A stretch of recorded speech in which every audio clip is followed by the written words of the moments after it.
Dear colleagues, now we welcome you to our 12th ASPA-FLEX webinar. Now we are dealing with pediatric regional anesthesia. This is just part 1, and we'll 1 month later have part 2. We'll be glad to see you all there again. I'm Serpil Özgen from Acıbadem University in Turkey, and I am with this wonderful ASPA family more than 10 years. For this webinar, we have an excellent support from Vivian Yuan and Teddy Fabula. Without them, we cannot do anything. We thank them. We have an excellent program. We think you enjoy our program. We start with Dr. Aki Uemura from Japan and continue with Dr. Kieran Baretzky and Dr. Adrian Rosenberg, who are joining us from overseas, and we have to wake them very early in the morning. And Dr. S. Ramesh is continuing, and we plan to finish at 7 Singapore time. I want to remind some just housekeeping rules. You can ask questions during the webinar or share your comments.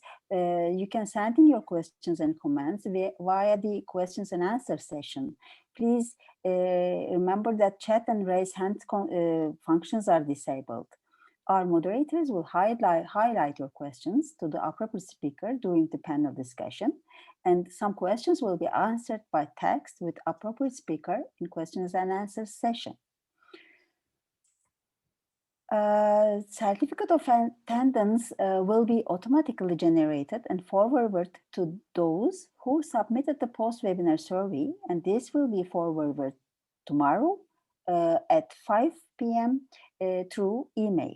Please ensure that you have correctly keyed in your full name and email, otherwise we cannot send you the certificate of attendance. If you miss some part of this webinar, you can find the recording of this webinar in our website, in Facebook, and in YouTube pages as well. Thank you for attending. And I want to introduce you our moderators. Dr. Pichaya Vaitavyavinu is from Thailand, and she is Associate Professor at Department of Anaesthesiology in Faculty of Medicine, Sirurai Hospital, Mahidol University, Bangkok. And she is interested in pediatric anesthesia and neuroanesthesia and simulation in medical education. And we have Dr. Evangeline Lim as the other moderator, and she's a senior consultant at Pediatric Anesthesia Department of KKH Women's and Children's Hospital in Singapore. And she's an associate program director in Sync Health Anesthesia Residency Program. She's interested in pediatric cardiac anesthesia and medical education and children with special needs. Now, over to you, Dr. Evangeline Lim. You can go ahead. Thank you very much, Dr. Serpil. It gives me great pleasure to introduce our first speaker for today's session. She is Dr. Aki Uemura, who is a staff anesthesiology at Anshin Hospital in Kobe, Japan. She has got an interest in the pediatric epidural analgesia. So without further ado, may we welcome Dr. Aki Uemura, who will be speaking to us on the topic of pediatric lumbar epidural blocks, making it simple. Take it away, Dr. Aki. My name is Aki Uemura from Japan. Today, I will talk about pediatric lumbar epidural blocks, making it simple. I have no conflict of interest, photo permission obtained. Pediatric lumbar epidural blocks, today's contents. First, history. Second, indication. Third, 3 points. Do it simple in your daily practice. 4, how to do pediatric lumbar epidural blocks. 5th, dose of local anesthetics. 6, ultrasound in lumbar epidural blocks. History. Pediatric caudal and epidural blocks have long history. 1933 first caudal block is reported, 1950 cases of newborn caudals, and 1954 first pediatric lumbar epidural block is reported. There are many great pioneers of pediatric regional anesthesia, and there are many ideas, wisdoms, and wits in history of pediatric epidurals. They contribute greatly to pediatric epidurals. In history, there is a worry about doing pediatric general anesthesia under general anesthesia. 2018 Pediatric Regional Anesthesia Network showed big data and epidural blocks under general anesthesia is safe in infants and children. From 2007, ultrasound is revolutionized pediatric regional anesthesia, and a market increase in ultrasound guided block, especially in peripheral nerve block, is almost done with US. And from 2007, peripheral nerve block is increasing, and the relative proportion peripheral and neuraxial blocks is now same. Pediatric epidurals, there are so many merits, can decrease stress responses during and after operation, can limit needs for opioids and avoid respiratory depression and shorten the stay in ICU, can reduce medical expenses, can contribute to ELAS with continuous epidural analgesia. Children can be awake with no pain and no nausea, vomiting during post-operative period. Can be done safely even without US. So pediatric epidural blocks are being re-evaluated. Strong points on epidural blocks is its duration and can be done even without US. Step-by-step for safe routine pediatric epidural block. Indication. There are many indications such as open thoracic surgery, endoscopic surgery, long-term pain management, major abdominal surgery in neonates, special indication for Nissen fundoplication, NAS procedure, PDA ligation, PA banding, and difficult airway to avoid post-operative reintubation, operation for VWO, prevention of post-operative bladder spasm.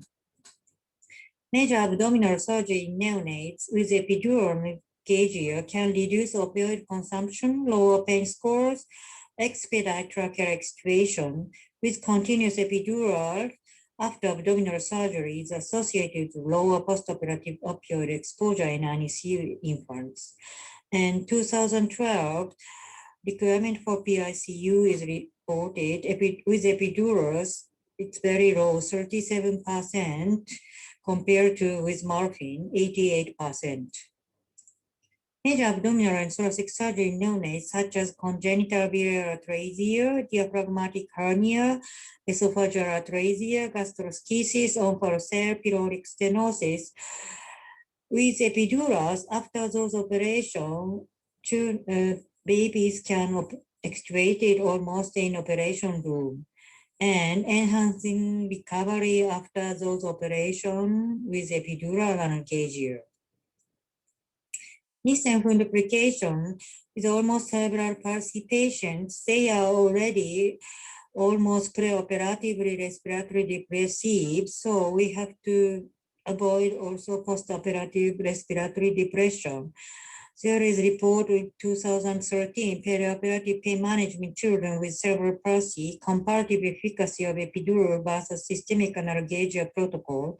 So with epidurals, quality of analgesia, respiratory depression, and medical expense in all of them are superior with epidurals.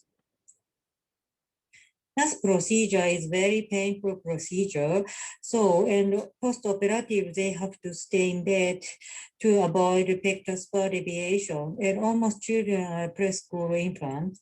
So, 2021 in June reported thoracic epidural-based enhanced recovery after surgery pathway for NAS repair, shortened length of stay, and decreased rescue intravenous opiate use. PDA ligation and PA banding, we studied 9 patients with general anesthesia and 9 patients with general anesthesia and epidural anesthesia. So with general anesthesia, extubated 22% in operation room compared to with epidural anesthesia, extubated 89% in operation room. So time to fast feeding is very low with epidural anesthesia. Doing pediatric epidural safely routinely, there are 3 points: equipment, methods, formula. Equipment. Needles. Pediatric epidural needles from Hakko, Japan, compared to adults, it is very thin and short and marking at 5 milli each. And for single shot, 22 gauge and 20 gauge, and for continuous epidural, 19 gauge, and we have also 18 gauge radiolucent. Catheter and introducer. Catheter is very thin and the introducer is very important. It is very useful in preventing kinking of the catheter. I will show you later in video how to use. So with those equipment, we have customized kit, Hakko, Japan, for single shot epidural, for continuous epidural. Anatomical landmark is very important. Dr. Buzzoni had shown the line drawn between the spina iliaca superior posterior. The line is crossed the second sacral vertebral arch, and the midpoint of this line is sacral second and third interspace. And from this point, we count the target space. This anatomical landmark is very reliable because SISP is always palpable and visible in every children, and second sacral, second and third interspace is palpable and very large space in every children. Fusion between the sacral segment occurs about the age of 18, so all of children can palpable and visible. Microdrip infusion method. An intravenous microdrip infusion set is prepared with saline. The distal end of infusion set is connected to the needle hole via intravenous extension tube, and the microdrip chamber is kept about 1 meter above the puncture site, and the clamp of the infusion set is open free. At the first site of dripping is regarded as an objective sign of loss of resistance. Microdrip infusion method is a safe method to identify the epidural space in infants and children. It is ALS identification, and the needle is handled with both hands, so it is very stable, and all co-workers can identify drip infusion together. And no special equipment needed, only saline, extension tube, and infusion set. Why ALS? There is report 2012 neurological complication associated with epidural engager in children, report of 4 cases of ambiguous etiology. So from this report, we learned several lessons. One of these lessons, loss of resistance technique with saline, do not use air. So also this report shows air caused neurological complications due to venous air embolism. With microdrip infusion method, there's a report, intervertebral epidural anesthesia in 2015 infants and children using the drip and tube methods. This report is reported in 2003. Even without US, the success rate was 96.4%, and there are no major complications. Also, between 2010 and 2021, there are 634 pediatric epidural cases. There are no major complications. One problem is to reduce risks of misconnections in neuraxial and regional anesthesia. ISO had developed medical device connectors. Name of this device is NRP. So, Nipro made infusion set with NRP, so we can do still microdrip infusion method. Also, B. Brown has this infusion set with NRP. Formula, the distance from the skin to the lumbar epidural space, distance in millimeter equal body weight kilogram plus 10 multiple 0.8. Before approaching pediatric epidural space, it is very important to predict the distance from the skin to the epidural space to avoid dural puncture. This formula based on body weight is easy to remember. How to do pediatric epidural blocks? I will show you 2 videos. Case 1, 1 month boy, 2.6 kilograms, stomach closure. I did single shot. Predicted distance was 10 milli.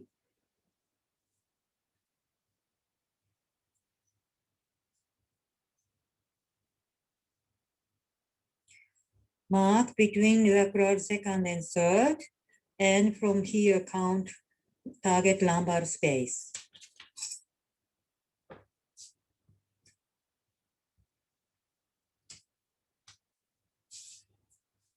This is for one shot, 1% lidocaine, 2.25% lopivacaine. This is 20 gauge needle. I put 2-3 millimeter because the predicted distance 10 millimeter. Here is 10 milli. Connect to extension tube to infusion set. And we can see here or here, so dropping saline. So now it is inside the epidural space, just 10 millimeter. So also we can see palpation of the saline with heart rate. And no regurgitation of CSF. Then this is epidural space, so we put local anesthetics.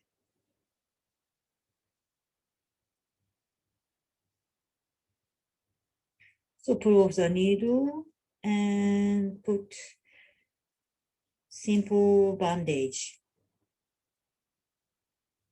Case 2, 26-day boy, 4.5 kilogram retroperitoneal tumor removal. I did continuous epidural engagement. Predicted distance was 11.6 millimeter.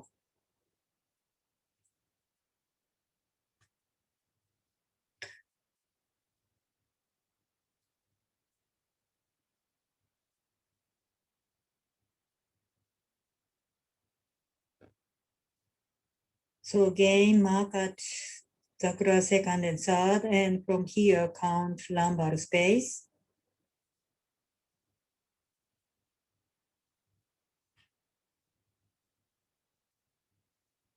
This is important. Introduce an inside catheter, preparing this before doing. So this is for initial dose 1% lidocaine.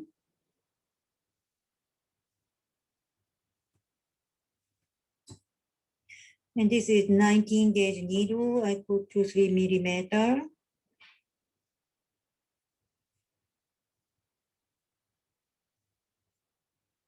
And connect to extension tube to infusion set, and with both hands advancing the needle slowly. This is 10 millimeter. So soon after 10 millimeter, we can see here dropping. So about 12 millimeter. So we detect again the palpation. Here we can see saline is dropping with palpation and no regurgitation of CSF.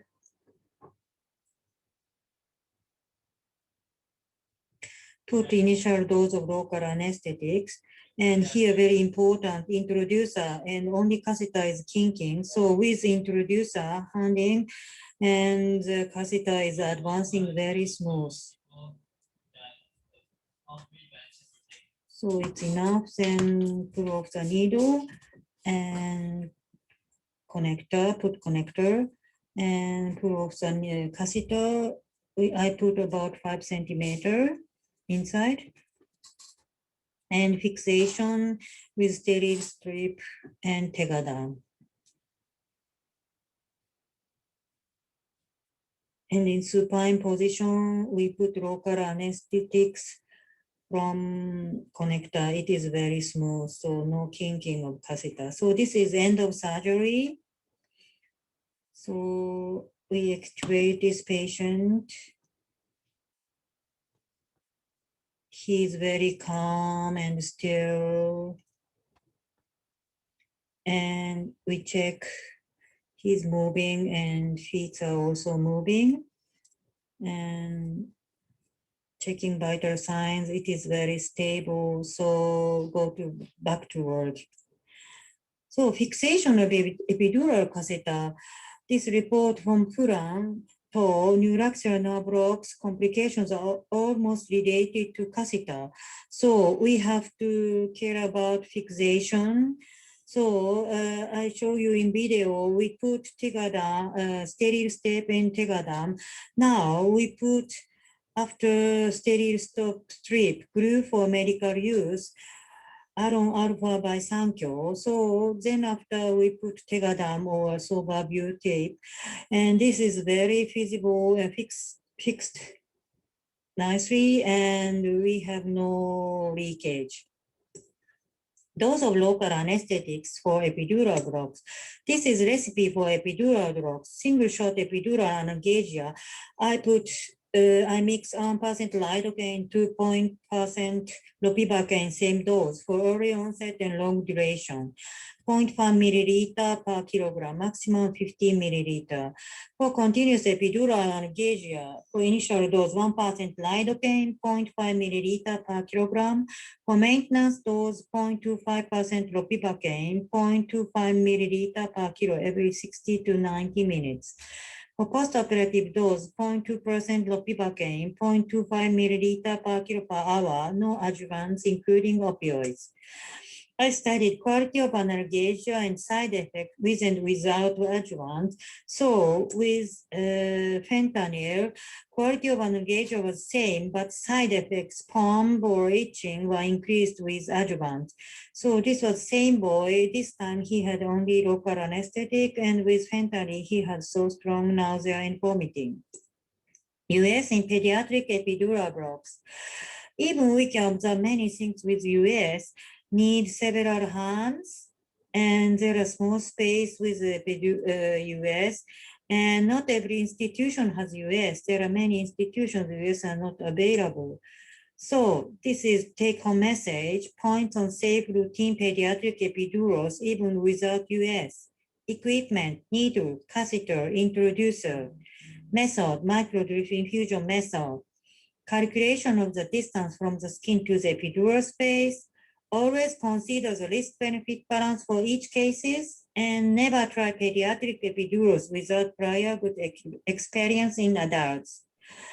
With pediatric epidurals, children, parents, pediatric anesthesiologists, and pediatric surgeons can be happy in post-operative period.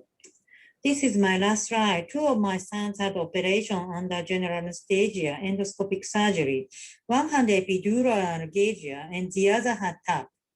The epidural boy, I want to be an anesthesiologist because I had no pain post-operative period. The TAP boy, I was so sick, I couldn't breathe well, and I couldn't turn over in bed. It was so painful. Thank you very much. Thank you so much, Dr. Aki, for that very enlightening talk. I think there are a couple of questions that are actually being posted on a Q&A section, and Dr. Aki is taking the questions at the moment. If you have further questions, please feel free to post your questions on a Q&A. Up next, we actually have Dr. Kieran Baretzky, who basically is an associate in anesthesiology, critical care, and pain medicine at Boston Children's Hospital, as well as an assistant professor of anesthesiology at Harvard Medical School. She has a special interest in the role of regional anesthetic in pain management and recovery in infants and children. Dr. Kieran Baretzky will be speaking to us on the topic of paravertebral and lumbar plexus blocks in kids. Without further ado, let us welcome Dr. Baretzky. Hello, I'm Dr. Kieran Baretzky. I'm a pediatric anesthesiologist from the Boston Children's Hospital, and my area of expertise is pain management for children using regional anesthesia techniques. And I want to thank the organizers for the ASPA-FLEX series for inviting me because I'm very passionate about taking care of children, and I'm very excited to be part of a dedicated series on regional anesthesia for children, which I think is a very important modality. And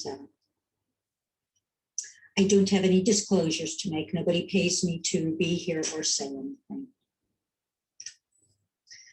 Overall, when you're thinking about this lecture, my overall goal is to improve pain management and outcomes in children by offering additional block choices so that one can better manage pain in children. And the specific objectives are to identify the nerves constituting the lumbar plexus, the paravertebral blocks, and follow their distribution out. And then to apply the lumbar plexus and paravertebral nerve blocks to clinical cases in a practical fashion, distinguish different ways to perform the blocks, and then to assess any practicality to individual practice. And I will give a sort of a caution up front that these are more advanced blocks and really should be undertaken by people with a little bit more experience. So I'm going to talk about the lumbar plexus and the epidural and the paravertebral blocks. They're both sort of paraepidural blocks or paraneuraxial. And so why not just do an epidural? They're really just one-sided epidurals in a discrete area, and you'll see as I describe them. So why not just do an epidural right up front? Well, the techniques I'm going to talk about today demonstrate equal analgesia, and there's some distinct advantages, mostly in terms of safety and side effects. And so with the paraneuraxial blocks, the peripheral nerve blocks, we see less hypotension, there's less risk of spinal cord bleeds and traumas. We can use the contralateral leg, which is unaffected for early ambulation of these patients. There's no Foley needed because there's no urinary retention. And most importantly, I think, is that you can offer this block when an epidural is contraindicated, specifically patients with spinal dysraphism. So the lumbar plexus is constitutes nerves coming off of the T12 through the L4 spinal nerves. And they constitute the ilioinguinal iliohypogastric nerve, the femoral nerve, the lateral femoral cutaneous, and the obturator nerves. And from anatomical and physiologic studies, we find that these are the nerves that innervate the hip and anterior portion of the upper leg. And so this block is very, very appropriate for patients having hip arthroplasties, any kind of hip surgery, proximal femoral osteotomies or distal femoral osteotomies, patients having pelvic osteotomies, and for the older children, periacetabular osteoplasties, which is a type of pelvic osteotomy and very painful, and any kind of femur plating for patients who have traumatic fractures. This block can be done using a landmark technique. And the landmarks that are used, a line is drawn over the spinous processes indicating the midline of the back. Another line called the intercrystal line is drawn from the tops of the two iliac crests. And a third line is drawn parallel to the midline at the level of the posterior superior iliac spine, the PSIS. And it is at the intersection of the intercrystal line and the line through the PSIS that designates the location for the needle insertion. And this cartoon depicts the angle and insertion site for the needle, which is typically in smaller children around 2 centimeters off of the midline, and in older children as much as 4 centimeters off the midline. In this cartoon here, the blue X denotes where the needle would be advanced from the entrance site and advanced through to the psoas muscle. And a nerve stimulator is used in this technique. And the endpoint is the patellar snap indicating that the femoral nerve and the quadriceps has been activated. For about the past 5 or 7 years, we've been starting to do this using ultrasound. Here's a picture of the transducer. The transducer is put in the mid-axillary line in a sagittal position, or in an axial position, sort of duplicating that intercrystal line. And it's a curvilinear, higher frequency transducer, because this is a deeper block.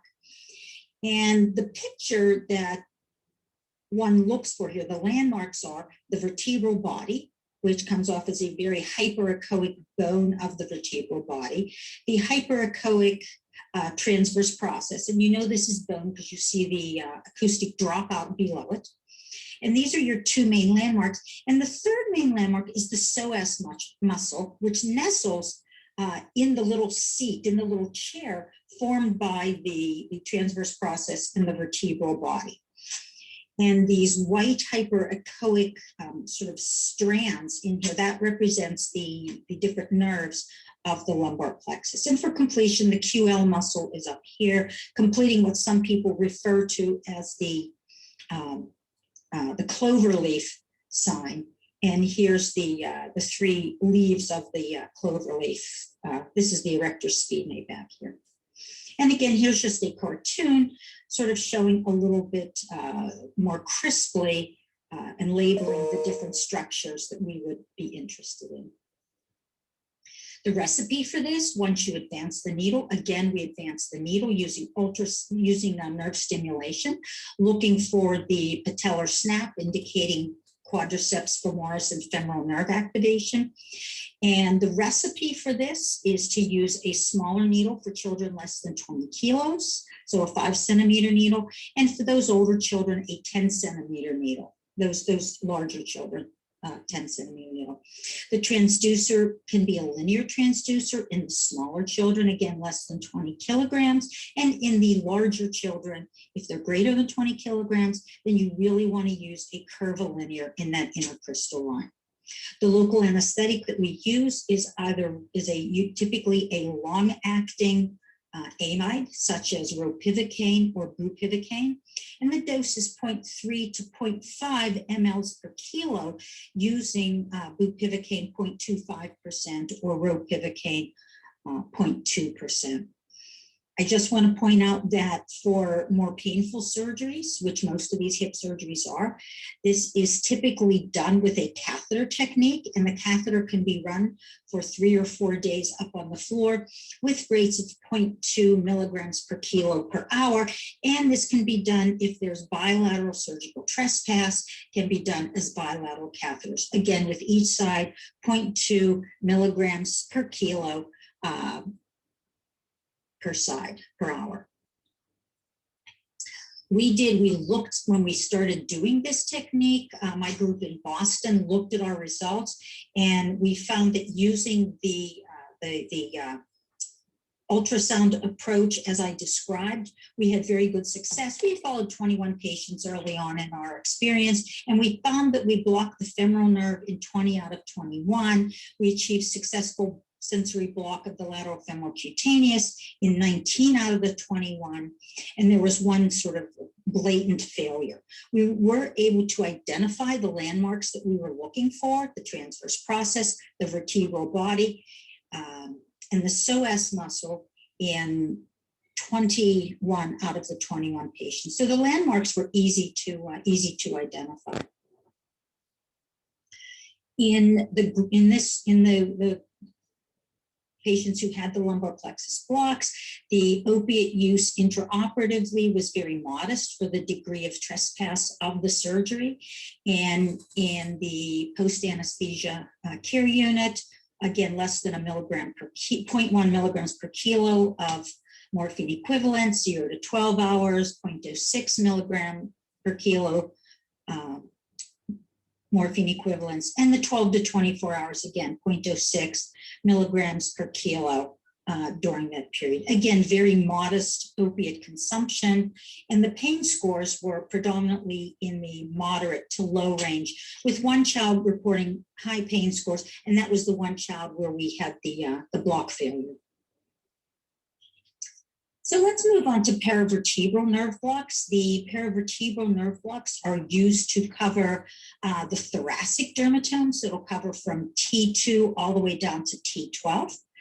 This technique was first popularized by P.A. Longquist in 1992 in children, and using a landmark technique. And I'll show you, we're now using an ultrasound guided technique because of the proximity to the lung and the spinal cord.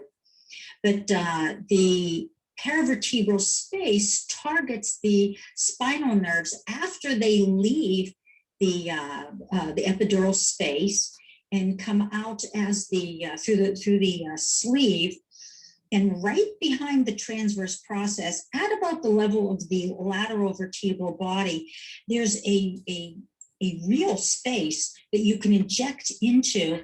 And injecting local anesthetic into the paravertebral space gets a minimum of 5 dermatomes and as many as 12 dermatomes in younger children. When would I want to use this? Well, pretty much anytime. It really is a one-sided epidural. So anytime you need anything in the thorax or the abdomen, so thoracotomy, thoracoscopy, traumatic rib fracture, traumatic chest damage, NUS procedures for pectus excavatum, and any kind of abdominal procedures, either unilateral or bilateral. And again, bilateral catheters can be employed in the paravertebral position. Here's how we do it. Using ultrasound, and the level of interest, the level where the surgical trespass is going to be, is located and marked. And the transducer, a high frequency linear transducer, is positioned parallel to the rib angle.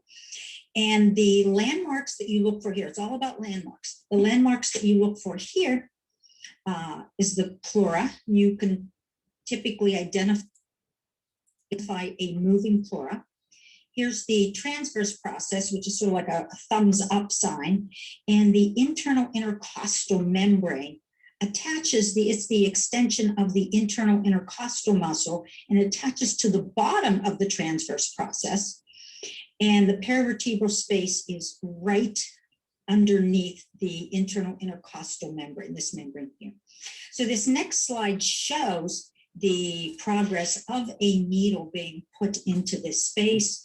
Here, the needle's passing through the intercostal muscles, more or less parallel to the pleura to avoid it, through the internal intercostal membrane.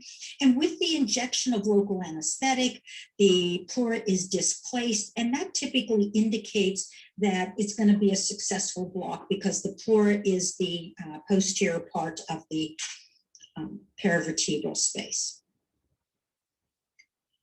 This block can be used for pretty much anything that we formerly used epidurals for. And one of the original victories was using bilateral paravertebral nerve blocks as an alternative to epidural analgesia for pectus excavatum patients having NUS procedures. And we found that there was analgesic and pain opiate consumption equivalency. So we had a little bit more opiate consumption in the epidural group, a little bit less in the paravertebral group, not really statistically significantly different. And then it flipped a little bit when we looked at pain scores. The pain scores were a little bit lower in the epidural group than the paravertebral group. Again, not statistically significantly different. So again, indicating pretty much parity or equivalence, if you will. I want to show demonstrate the results using a paravertebral for a traumatic rib fracture. This was a 5-week infant.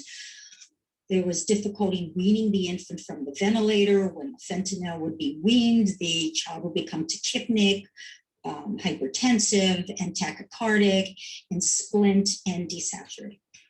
So the pain team was consulted to do a one-sided paravertebral nerve block. And here you can see there's 3 ribs the 8, 9, and 10 ribs are broken here.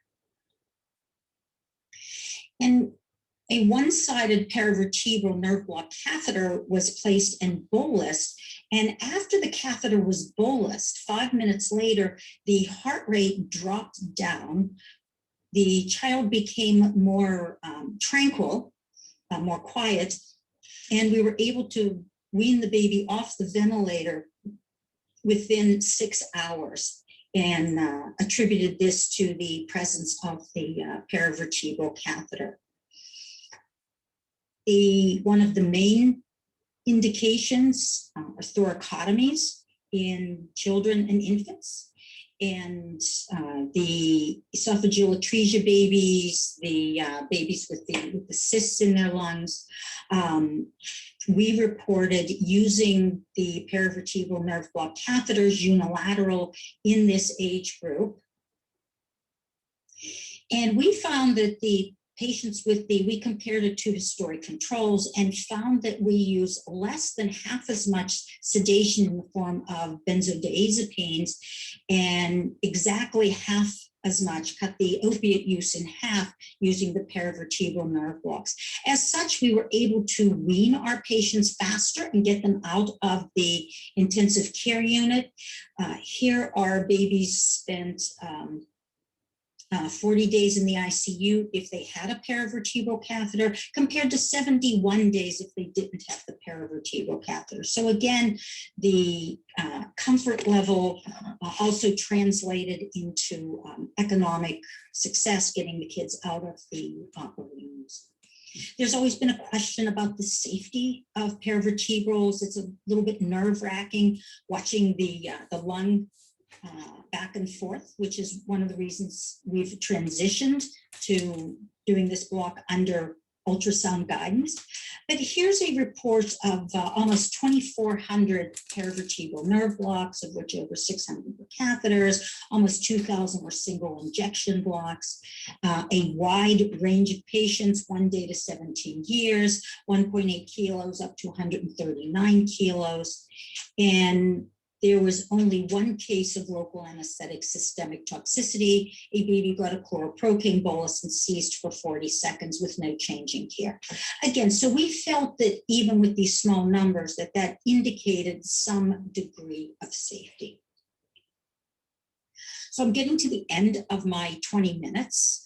And so what I want to do is I want to sort of sum things up and compare the lumbar plexus block with the paravertebral nerve block. The lumbar plexus block gives you coverage from T12, L1. You only get T12 like half the time, but really L1 down to L4 for hip surgery, thigh surgery, anterior upper leg surgery. And the main complication that we worry about is retroperitoneal hematoma. And this has been reported in the adult literature. It has not yet been reported in the pediatric literature. And all of the reports in adults were pre-ultrasound guidance. For paravertebral nerve blocks, this can cover from T2 down to T12, depending upon where you position your needle tip and your catheter, if you're going to use a catheter, thoracic or abdominal surgery as you go up and down. And the main complication that we worry about has been pneumothorax, again, a higher incidence in adults than in children, and paravertebral bleed. There was one paravertebral bleed in the Pediatric Regional Anesthesia Network database when they reported 100,000 blocks in 2018. So in summary, I've given you some indications for the different blocks. I've given you some rationale.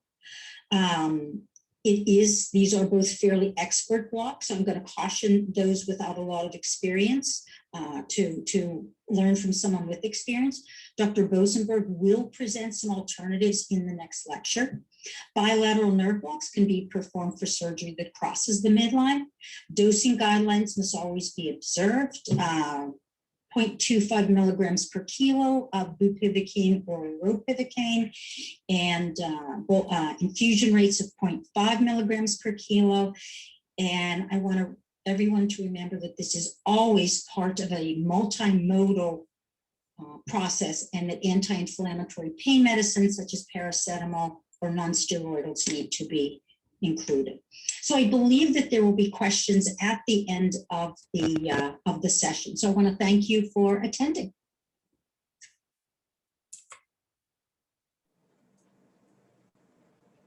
Thank you very much, Dr. Baretzky. That was very informative lecture. So next, I would like to move on to the next session. We will have Dr. Adrian Rosenberg. He is a professor of anesthesiology and pain management at University of Washington and Seattle Children's Hospital. His interest in regional anesthesia in neonates, infants, and children. And he also a photography as well. So please welcome Dr. Rosenberg. He will be giving us a talk in fascial plane blocks in children, QL and erector spiny block. Please, Dr. Rosenberg.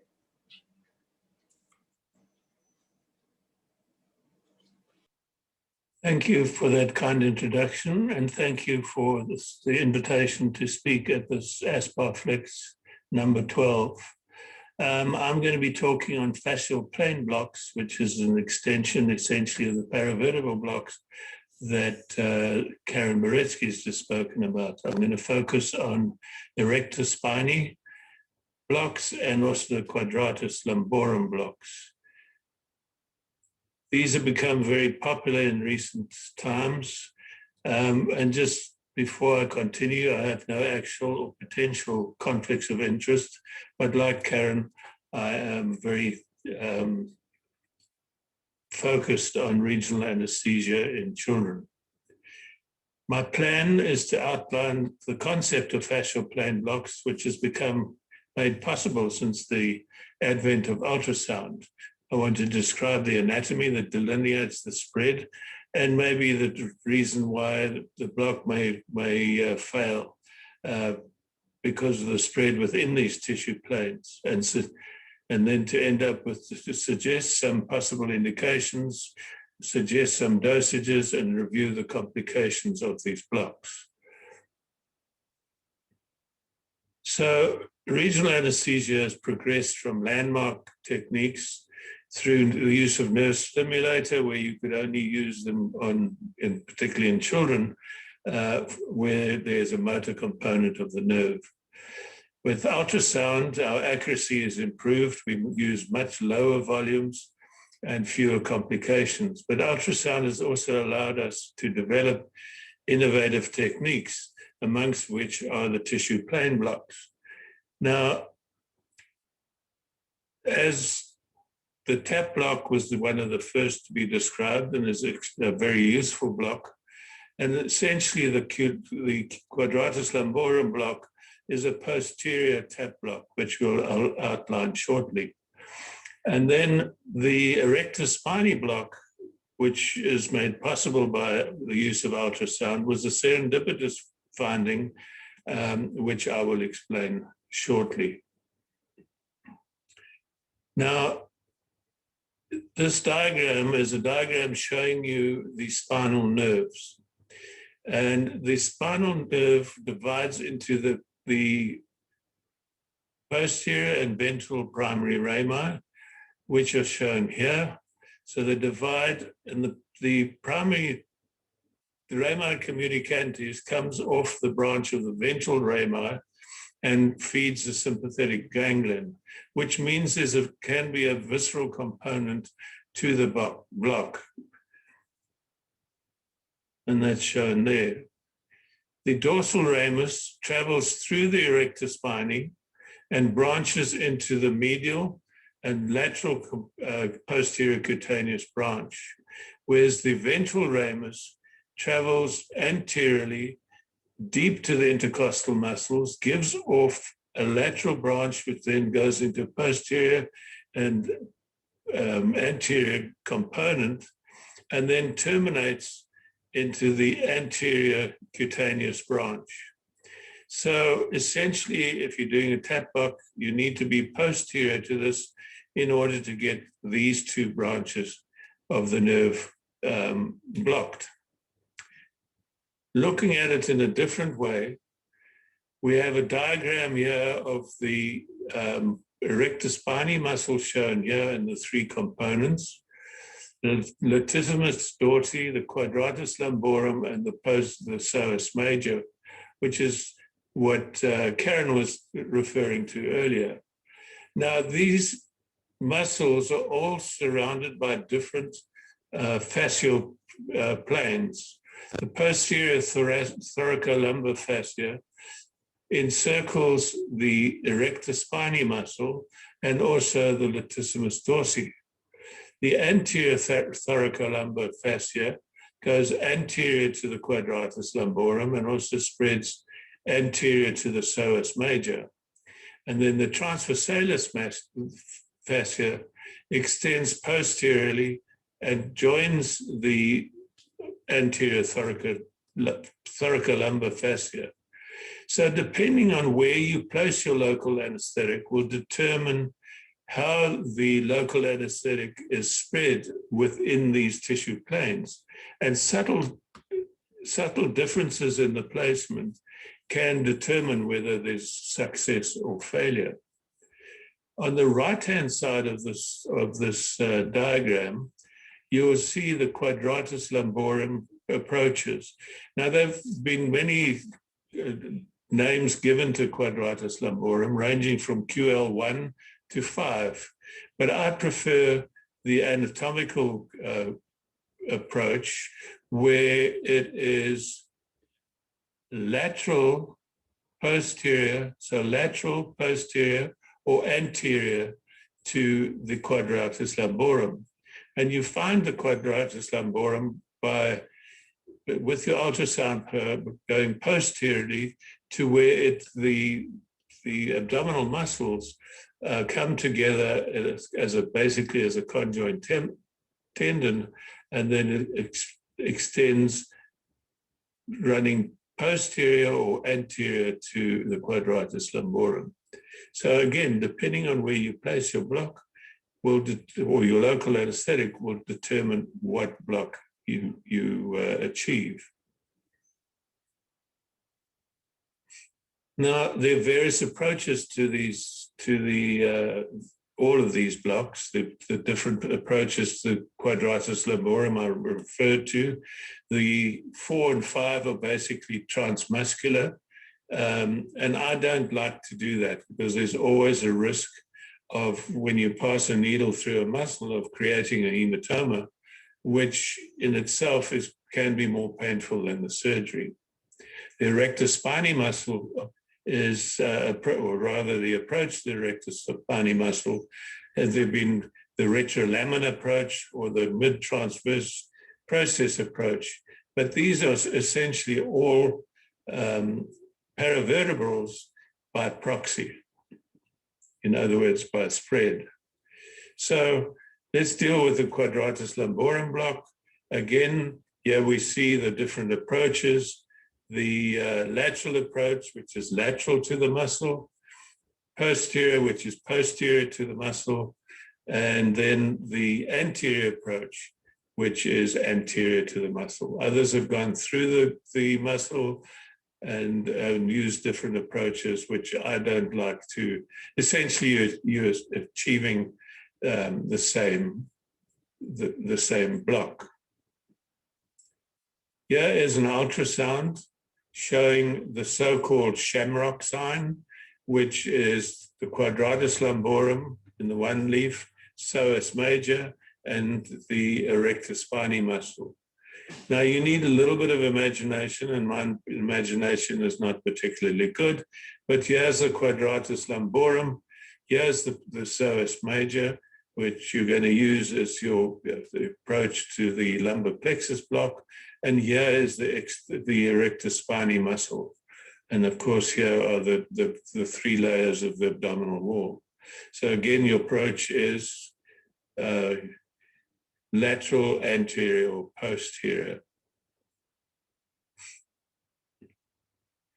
As far as the rectus spiny muscle is concerned, or the rectus spiny block is concerned, this was a serendipitous finding first described by Ferrero in 2016. And his aim was to do a intercostal block for a patient who had metastases. But he noticed after he placed the block that there was a wide spread. He placed the block at T5 where the metastasis was, but he got a spread from T3 to T9. He used 20 mils of local anesthetic, and that's an extensive spread. And from then on, he investigated, and various others have investigated as to how this was possible. And this is what they've come up with. And here shows the diagram of the rectus spiny muscle and the various layers. And depending on whether you've used contrast medium, shown here in orange, all these Adhikari and Schwartzman, and the others were performed using in a cadaver using methylene blue. And you can see that the spread is wide. It can be extended to the epidural space.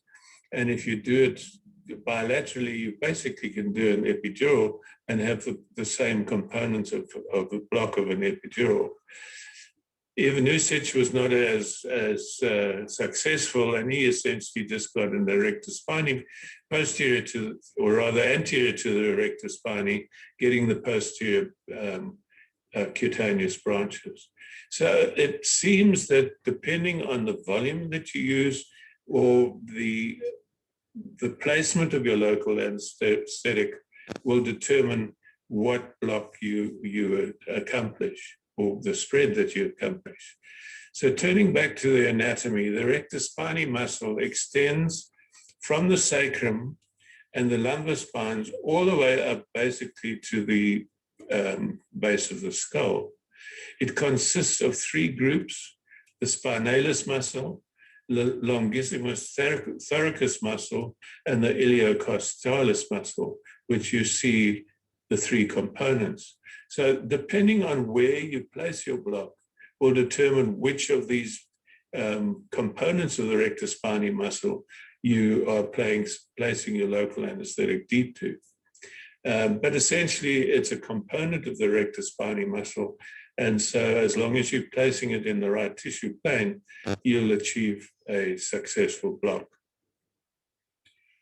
But you need to bear in mind that when you are placing a block above T6 or 7, you will see three layers: the trapezius, the rhomboids, and the rectus spiny.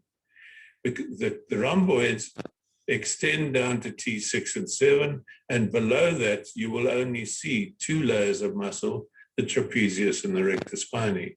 So shown on this ultrasound picture, here's the transverse process, which is the bright line that you aim for when placing this block. And then I'll show you a video of that shortly. So just bear in mind, above T6, 7, you'll see three layers, and below that, you only see two.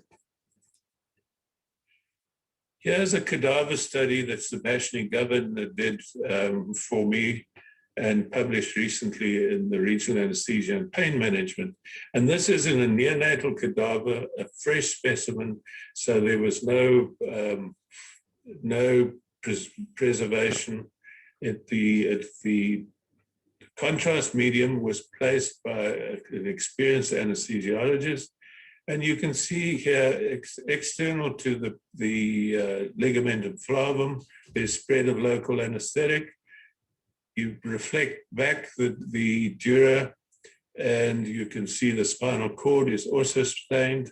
The nerve roots are stained, and further out laterally, you'll see that the intercostal nerve. So it spreads medially, it spreads laterally, and it spreads vertically and inferiorly, so cephalad and chordad. And this is in a neonate, and I think my impression is that the spread of the local anesthetic is far greater in the smaller kids. So here's another study that Sebastian did. This is basically showing the ultrasound of the cadavers. You can see it's a cadaver because the spinal cord is off center. The three components of the rectus spiny muscle have the same color coding as the rectus spiny in this diagram. And again, the trapezius and the rhomboids shown here are shown in the same color coding. The arrow is the transverse process. The white arrow is here, and the rib is shown in red. As you can see, the red arrows on this side. So this is what you're basically seeing when you place your probe transverse to the spinal cord.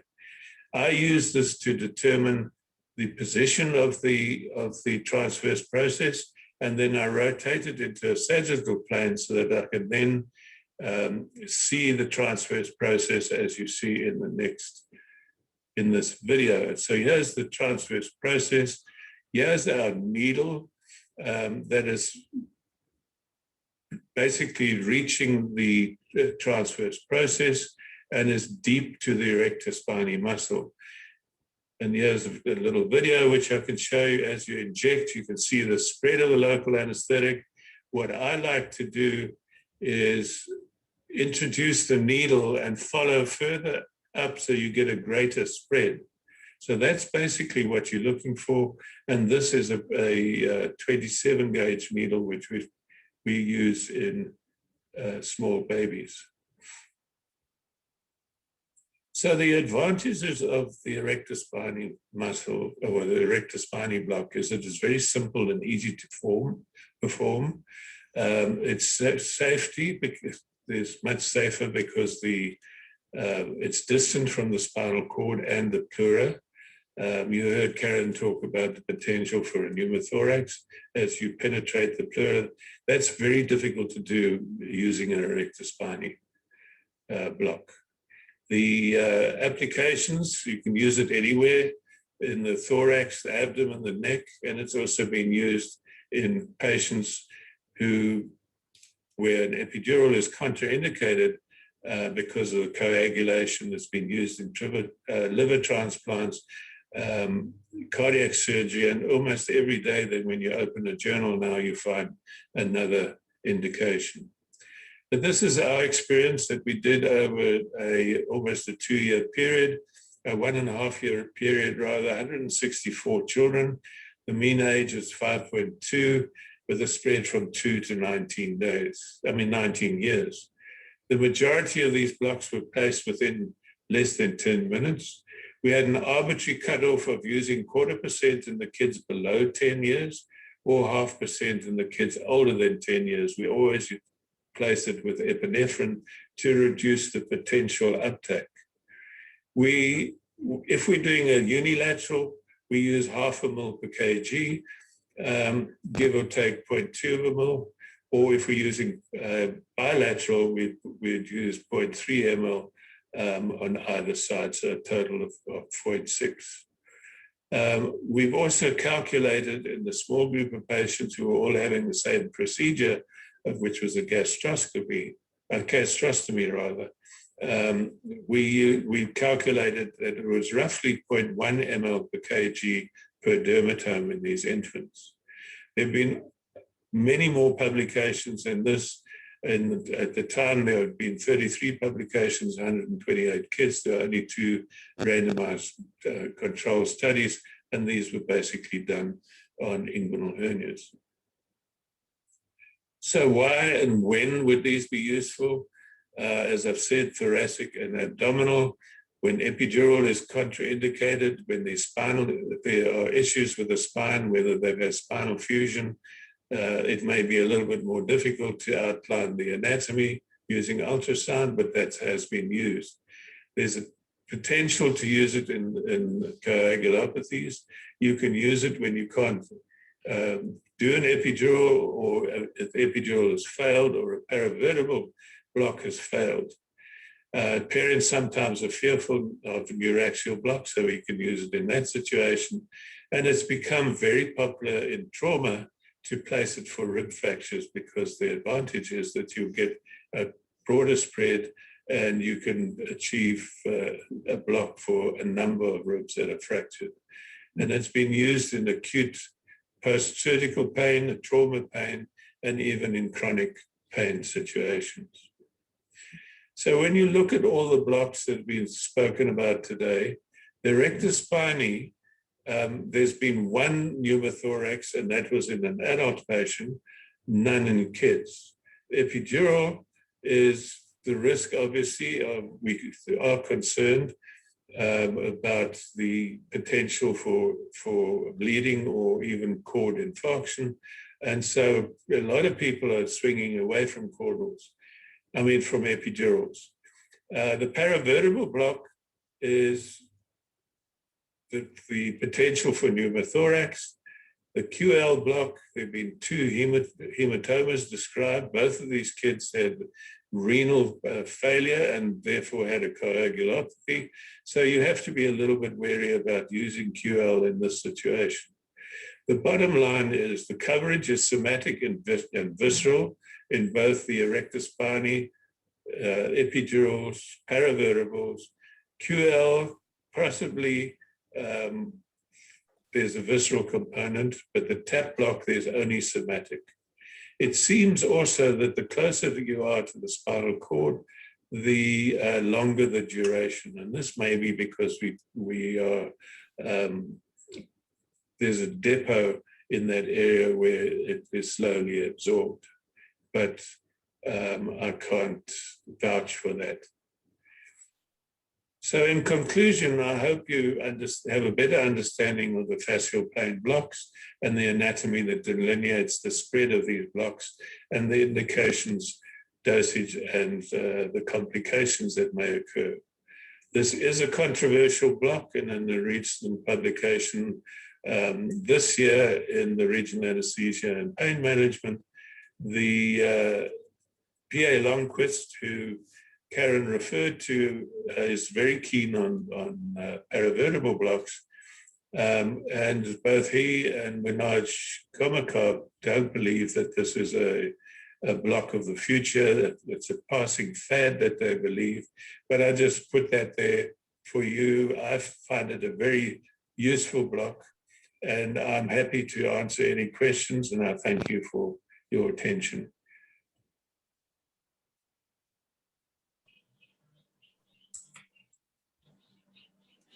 Thank you, Dr. Rosenberg. That was very informative lectures.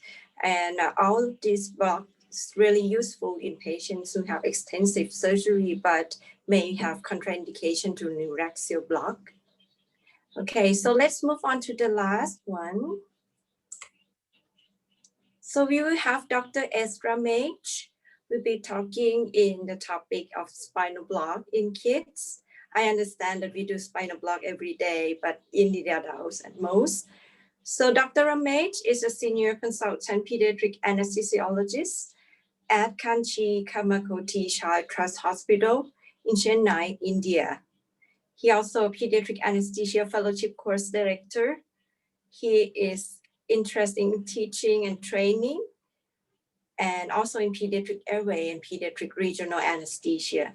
Please welcome Dr. Ramage.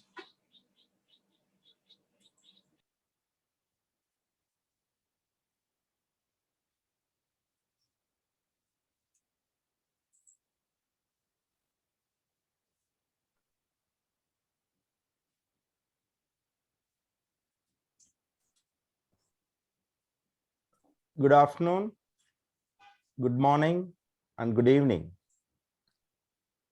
I'm going to talk about spinal in kids for about 20 minutes from now.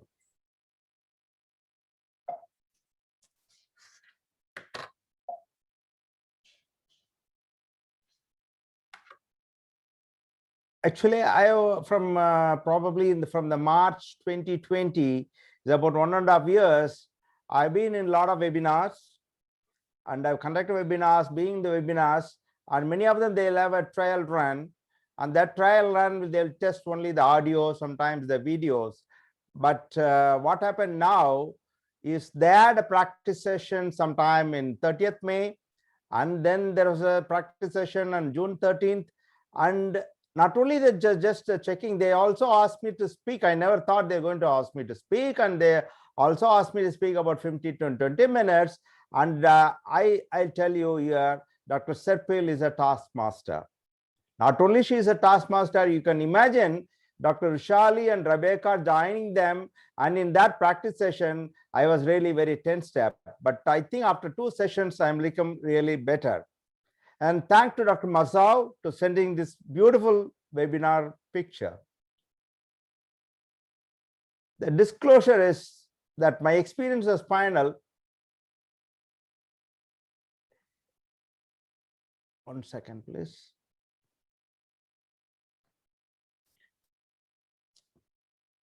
Is mostly neonates and infants. So mostly I'll be concentrating mainly on the neonates, infants, but I'll also think about the older children as well. I may be loud and I may be fast, but in case I am loud and if I'm fast, somebody not able to follow the things, they can email me in pedsramesh@yahoo.com and clarify their doubts. So the roadmap of my talk is evolution of spinal in children, what happened, and my understanding of spinal in children, how I do spinal in children, combined caudal and spinal in children, the role of ultrasound in neonatal spinal, and finally I conclude with some concluding remarks. Coming to the evolution of the spinal in children, I'm sure everyone is aware in 1898, August Beard demonstrated 6 spinals with the help of cocaine. Of the 6 spinals, 2 were children. And that was in German article, later on translated a year after that into English article. Then 1909, Tyrell Gray from Hospital for Sick Children from London has demonstrated a series of 200 cases of spinal. In that conclusion, even 1909, he said the spinal anesthesia will occupy an important place in surgery of children in the future. Later on, spinal anesthesia slowly went off. Why it went off? Because there is introduction of muscle relaxants in 1941 by Johnson and Griffith in Montreal, and improvements of general anesthesia, mainly introduction of halothane in 1956. And later on, there is increasing concern in post-op pain relief in 1980s. And definitely introduction of on-off volatile anesthetics like sevoflurane made general anesthesia much safer and easier than spinal. Having said that, why bother spinal anesthetics in infants? I think this is actually everyone who spoke about spinal in children will never miss this article, 1984 by Abajan for University of Vermont in US, where they use about 70 cases of preterm infants for spinals. As you're aware, not only in India, all over the world, the neonatologists are saving babies of 500 grams, 400 grams babies. And these are the preterm babies who are getting into any hernias and they come for herniorrhaphies. So definitely the preterms, the apnea is much less with spinal. So it again came into the picture. Not only that, in 1990s, there was no conference or a meeting without talking about neurotoxicity in children and neonates. So it is in early 1990s, they thought regional is better than GA. So what is my understanding of spinal in children? As you are aware, just want to reiterate my own anatomy that the cord ends at about L1 at 1 year and L3 in the newborn, whereas the dura ends at S2 in 1 year and S4 in newborn. But what happens is the iliac crest in a neonate up to infant is not actually spherical. It is always a flattening. So because it's a flat iliac crest, if you put the intercostal line, it goes between L4, L5. So if you give puncture between L4, L5 or L3, L4, it's really very safe, though the cord ends at L3 level newborn. So intercostal line exactly cuts at L4, L5. So you can go at that space or one space just above. Second, coming to physiology, Why we are not doing a lot of spinal? Because when you use spinal, even long-acting bupivacaine, the anesthetic action was only for about 45 minutes to 60 minutes. Why is it so? Because CSF volume is about 4 ml per kilo, which is double that of the adults. 50% of CSF volume is in the spinal canal.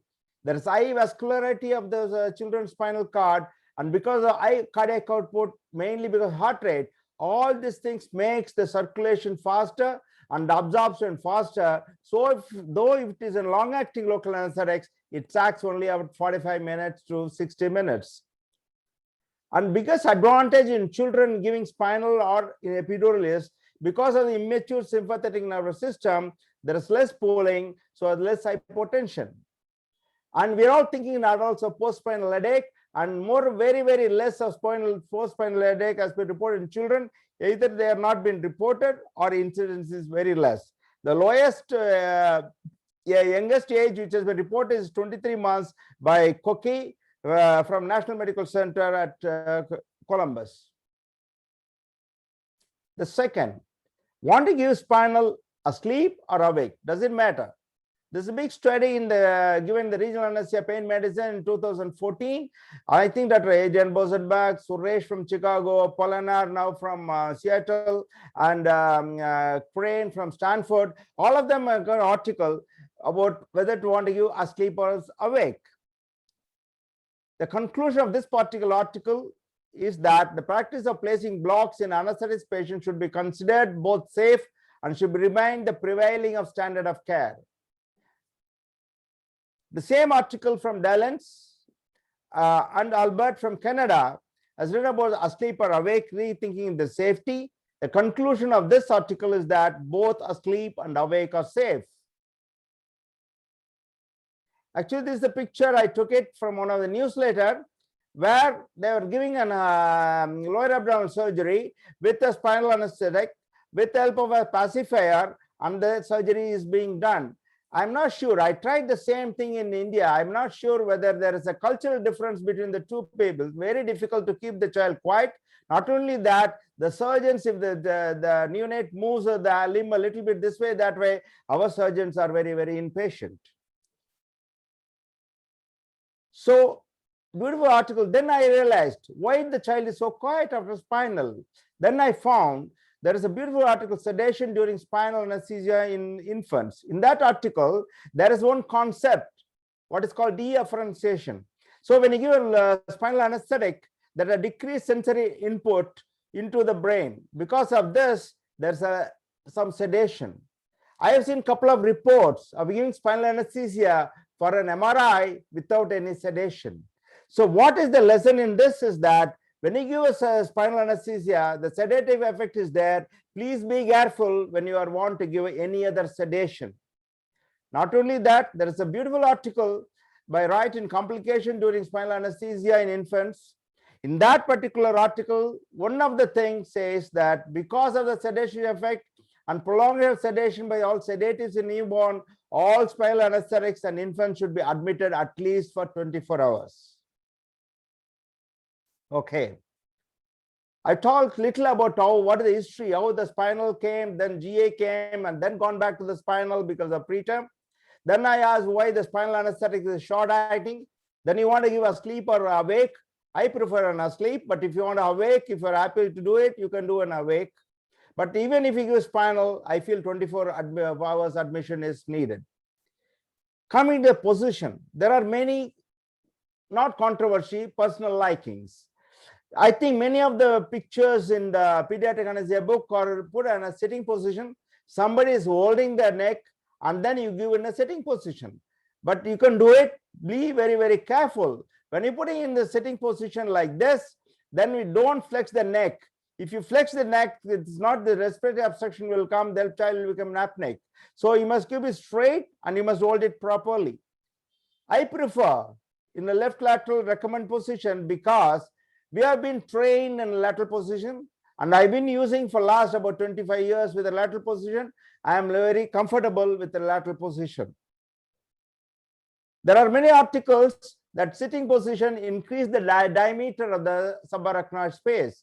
This is one article from Spain, from the neonates, that comparing the from the ultrasound, comparing the subarachnoid space sitting over the lateral position, the sitting position, the space is really widened. Having said that, how I do spinal in children?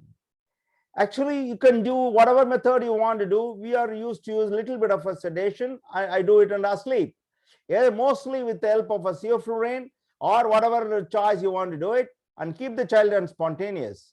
We use with a Mantoux syringe or insulin syringe. We use 25 gauge spinal needle, and then we use bupivacaine hyperbaric 0.5%. If you use 0.5%, the less than 5 kilos, 0.1 ml per kilo, 5 to 15 kilos, 0.08 ml per kilo, and more than 15 kilo, we use 0.6 ml per kilo or bupivacaine hyperbaric. I'll just tell you how to do the spinal when I'm doing a combined caudal and spinal. The question now is local anesthetics acts only to 45 to 60 minutes in units. So there are people who have additives. Epinephrine by Children's National Medical Center, Washington, Rice and Fascial 1994, added 1 in 200,000 of adrenaline, epinephrine.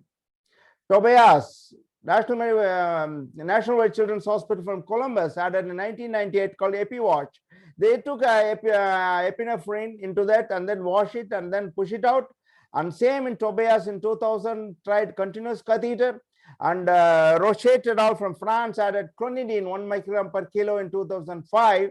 And my own friend and my own mentor, Y.K. Batra from Chandigarh, added neostigmine in 2007 and fentanyl in 2008. I'm not very keen in adding any of the additives as far as the spinal is concerned. In case I want to prolong the action, I do combined spinal and caudal. I'll tell you why. When you use spinal, the duration is short, 45 to 50 minutes. When you give caudal, then the duration becomes about 3 to 4 hours. So if it is only 45 minutes, and if you want to give a spinal, and if there is a trainee, you want to do over 2 hours of surgery, then we have to give general anesthesia. So I always give spinal and caudal. Spinal gives good relaxation, whereas caudal gives good prolonged analgesia. I combine both.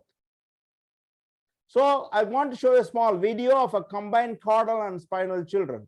Please look into it. And I didn't give a spinal insurance video separately, but this is what I will do even if it is spinal as a single short spinal in the neonates.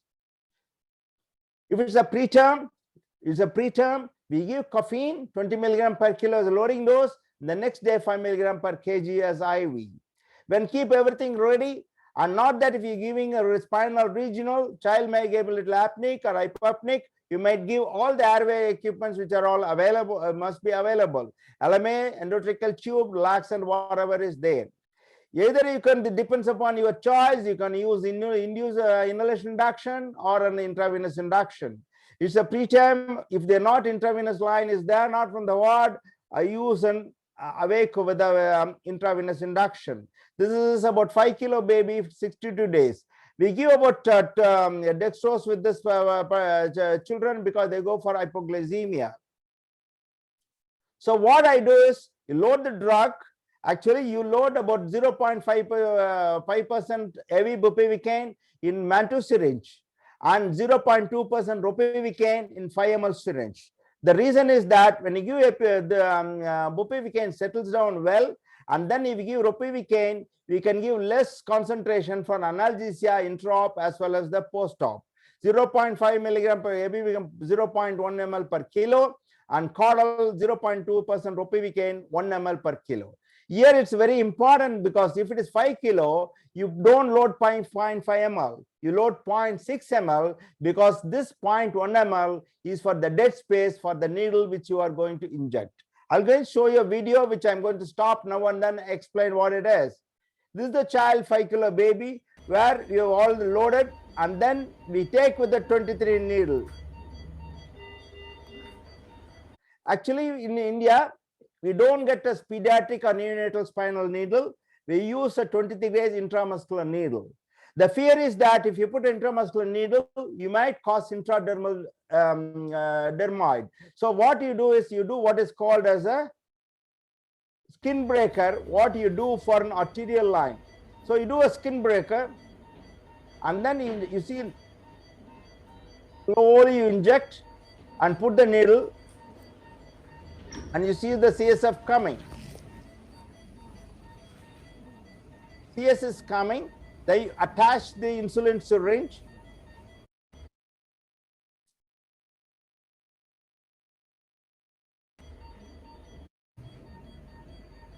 Here what you do is, once attach the syringe, please do not aspirate the CSF.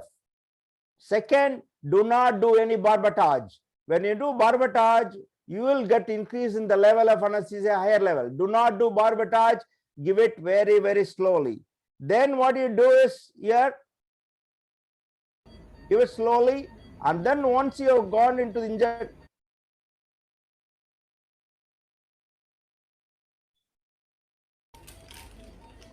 after injecting, you must keep the needle in that position, because if you take it out the needle eyes, what happens is when you take the needle immediately, whatever the drug you have injected, you can see here, this is about 2 days before one of my fellow did the spinal and took the needle immediately. I found the same local anesthetic coming out through that.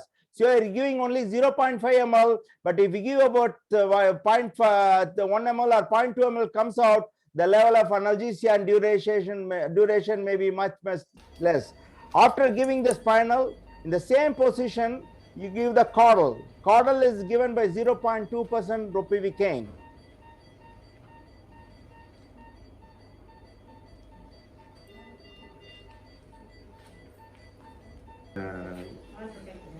The child is on spontaneous. Either you want to put a tube, or you put an LMA, or you want to control your choice. By do a spontaneous with the sevoflurane, with air, not with nitrous oxide, with the air, and continue just for sedation. You see, blood pressure is maintained, the heart rate is maintained, saturation is quite all right with whatever. This is quite okay. Sometimes I put a 2. You just put a 1% with oxygen and nitrous oxide. The surgery is over. It is completely happy with that. Surgical comfort, Dr. Lakshmi. Absolutely no problems. How was it? Relaxation is good? Full relaxation. In fact, the left hernia was a very large hernia with a big posterior wall. So I've done a herniorrhaphy and I've closed off the internal drain. So for that, I need full relaxation and I have no problems. Thank you. Thank you. I just want to tell everyone, I have not prompted what the surgeon has to say. She told on spontaneous how the relaxation was. Having said that, you see the child is fully awake, no problem, crying well. Within an hour, we can feed the child, and the child is quite no problem at all. The surgery took 100 minutes, and there was no problem because combining caudal and spinal was very, very useful. This is another child, 900 grams baby, congenital heart disease with esophageal atresia, very sick. For emergency gastrostomy, we give a spinal, and the child was okay. This is done about a month ago, 2.2 kilo baby, very abdominal distension, rectal biopsy was to be done. The child was very sick, dehydrated. So what we did is we gave just a little bit of a CO and then give a spinal. And then you see the relaxation is so good that they could do a good rectal biopsy. If you don't do a good rectal biopsy, the diagnosis may be wrong and the treatment may be wrong. So I was thinking I do only for this, but there's a beautiful article came in 2006 by Williams and all, about 1,554 cases from 1978 to 2005. And you can all see they have done a lot of cases, but mainly on inguinal repair, which is about 855. Okay, coming to the role of ultrasound in neonatal spinal. Everyone talking about ultrasound. So what is the role of ultrasound in neonatal spinal? You all know that 3 primary keys of success is regional block. I'm sure during the next webinar from ASPA, it's going to be the ultrasound guided nerve blocks. So the first thing is 3 primary keys of success in regional block. Now is location. The second is location. Third is location. The second is after ultrasound, the seeing is believing. You want to see the needle, you want to spread, and that's what you are all for ultrasound. But as far as the spinal is concerned, you put the needle and give the CSF come. So where the question of seeing is believing and where the question of ultrasound. But when I was talking about the ultrasound, I put this one with the spinal. I want to see whether how the spine looks like that, and doing ultrasound with the spinal anatomy. And then here I just want to give a caution. When you want to give a spinal with ultrasound, please be careful. You must be must be sterile, because the infection is a big problem. The second, that when you are looking into ultrasound doing the signal, you might miss the head end and the child become bradycardial hypopneic. So you must also have a look at the head end as well. Actually, I was not doing much of ultrasound. So actually, but Dr. Baretzky had visited, thanks to Baretzky, visited our about 3-4 years ago in our hospital.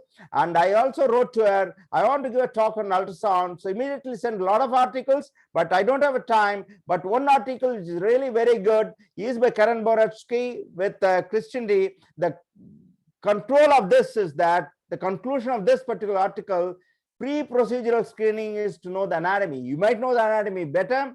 There's a skin to subarachnoid space distance. Actually, Dr. Aki had some formula, but whether with the ultrasound, we'll be able to find out some other formula as well. To know the conus medullaris and dural size extension, and to detect any abnormal anatomy. I think this should be very, very useful. And in case you are going to put a catheter, we can visualize the catheter. So after seeing Dr. Baretzky's article, review many articles, I started doing little ultrasound and see whether it will be okay. But I don't do it a live ultrasound to a spinal. I do screening and know the anatomy and things like that. I'm sure if Dr. Serpil is interested or she's happy with my talk, I can definitely give a talk next time. Because you can't teach an old dog with new tricks. I think this is a myth as far as I am concerned. This is actually written in one of the staircases in one of the hospital, that the most dangerous phrase in the language is, we have always done it this way. I think this is a very dangerous way. Doesn't mean I've done for 30 years without ultrasound, everything was all right. I think that doesn't go all good. But my principle is that the person who hesitates to take the next step forward may be left standing on one leg for the rest of his life. I think that's what the anesthesiologist should do. And so finally, to conclude the remarks, that all pediatric anesthesiologists should be happy like a Swiss Army knife. You must know everything: GA, ultrasound, spinal, epidural, and must know when what should be given if there is a situation arises. So spinal anesthesia is a good alternative to general anesthesia in neonates and infants. So I'm happy to answer the questions. Thank you very much.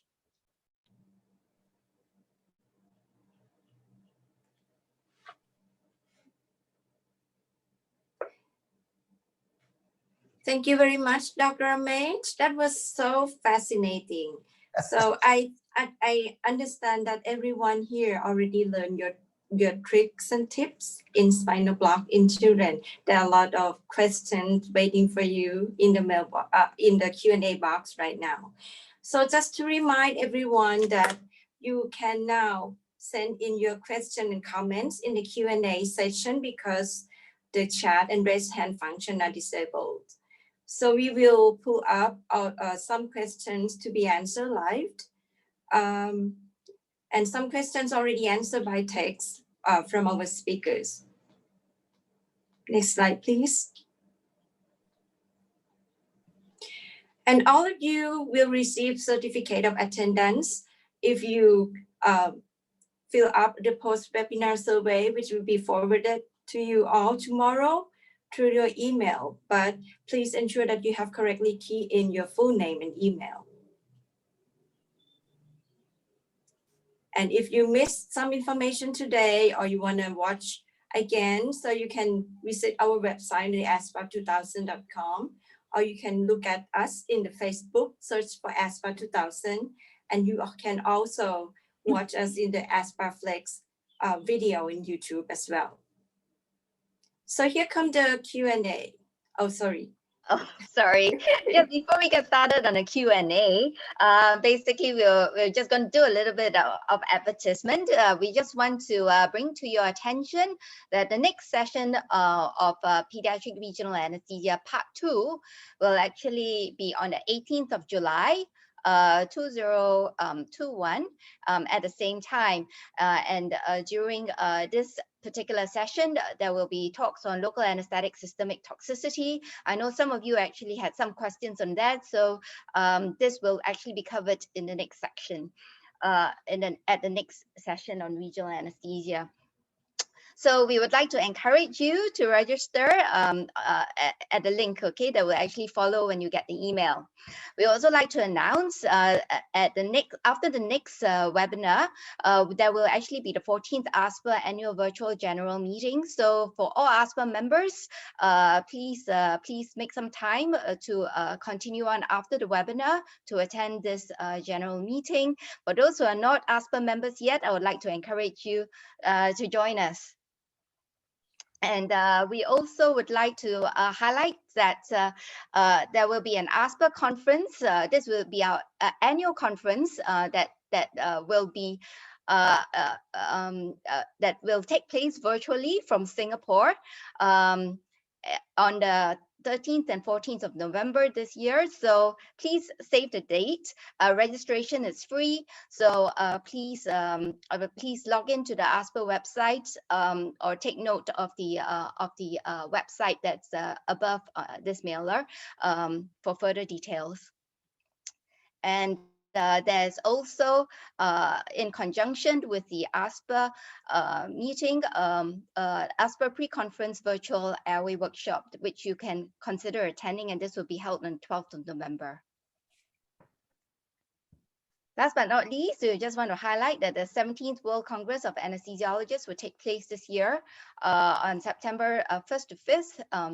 So please do consider too joining in this Congress. All right, and now it gives me a tremendous delight to actually open this Q&A session. We've heard from our excellent speakers, and the Q&A section actually has been kept very, very busy with many questions that have been that have come through. Perhaps we could just start with Dr. Aki. And if any of the other panelists have got some opinions on the questions that I have, please feel free to chime in as well. Okay, the first question is there a role for caudal epidural in children? Yes, of course, because we need for epidurals special needle or so such as equipment. But I think there are so many merits for epidurals and indication. So I always prefer to do epidural. So for instead of caudals, I do sacral second and third interspace epidural. Okay, thank you. Are there any practitioners of caudal epidural amongst our panelists here today? Yes, Dr. Ramesh, would you like to share your experience and your indications, and how do you make it safer to keep the catheter in place? Caudal catheter? Yes, that is correct. Actually, used to do about 25 years ago caudal epidurals, but now if you want to put a catheter, I think like what Dr. Araki says, if you want to put a catheter, it's better to do a lumbar epidurals and put a catheter, not through caudal epidurals, because caudal epidural keep it there in lower side, then the fixation is very difficult and the infection rate is high. And then to keep the motions and others, to keep the things sterile is very, very difficult. Though if some people have tried tunneling from the caudal epidural to HAP, but I think when it's initially to start learning, you do single dose caudal, then you become caudal catheter, then probably you can do lumbar epidural. But I feel that if you want to put a catheter, it's preferable to put only a lumbar epidural, not caudal. Or caudal catheter. Right. Thank you so much, Dr. Aki and Dr. Ramesh. Yes, Dr. Baretzky. Yeah, I just want to take the an alternate stance on this and say that on the small babies, it makes me nervous to do direct thoracic and even lumbar epidurals on the children. And so I do prefer a caudal route for positioning my thoracic epidurals in the neonates and small infants. And if you do it, everyone knows what I'm going to say. I'm going to say I use ultrasound to position it, and you can actually see it pass by the lumbar lordosis. You can follow it up. And the data shows that if you tunnel the caudal catheter up to, out of the diaper area, that it's a good fixation spot, and the incidence of infection is no different than a lumbar positioned epidural. So you can really use either technique. Thank you very much for sharing. Okay, moving on to another question that perhaps all the panelists may actually chime in. How long generally would you keep a caudal epidural, an epidural catheter for? I always keeping 1 to 3 days, and longest maximum 1 week, but normally I keep 48 hours, and always it is I think enough. And I put 48 hours between 72 hours, maximum 1 week. Okay, and do you take special precautions when you keep the catheter in for 1 week? I have not so many experience of keeping so long time, but I checked every day catheter insertion site, and the big problem is fixation. So because I don't make a tunnel and so, and I show you glue for I use not only sterile strip and tegaderm, and glue for medical use is very fixable and very nice. And so I think it's you can check every day. All right, thank you very much, Dr. Aki. What about the fascial plane catheters that we were actually talking about? Is there an upper limit to how long we will actually keep the catheters for, Dr. Baretzky or Dr. Rosenberg? I think sorry, ladies first. Oh, I was going to say, one of the reason these questions are coming up is because the longer you keep a catheter in situ, there's an increased rate of infection. And so we find that with the peripheral nerve blocks, that the infection rates are lower. And if you were to get an infection, the consequences are less severe. And so the I put, if I can put a nerve block any place, then I can usually thread a catheter in as well. Bozy? Yeah, I was going to say that depending on the two factors that increase the infection rate. One is the duration, and anything after 2 to 3 days, the infection rate increases significantly. So for epidurals and peripheral nerve catheters, we prefer to only keep them in, like Aki said, for 2 to 3 days. Yes, we do keep them occasionally for longer, but we're very vigilant as to whether there's a any hint of infection, we would remove it. The other factor is the site of the continuous catheter, and we had a few when we placed a femoral nerve catheter. So femoral nerves, it's a dirty area in the groin, and so you're more likely to have an increased incidence of infection. And that's in fact has only been the only site that we've had have seen an infection.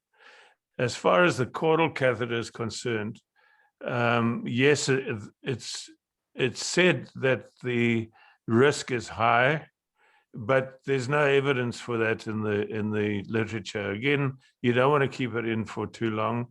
A lot of people who keep them in for longer will tunnel them, but I'm not sure that that is actually necessary.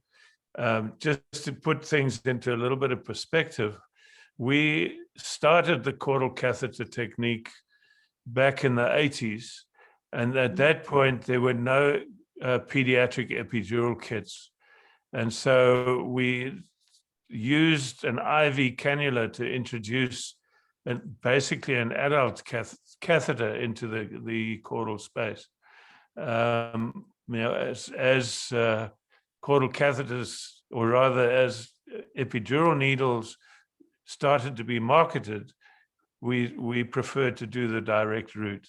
But when you're learning, and for people who don't have experience and are wary of doing a direct epidural, as Karen said, in small infants, you need a lot of practice to get to the level where you can feel comfortable doing epidurals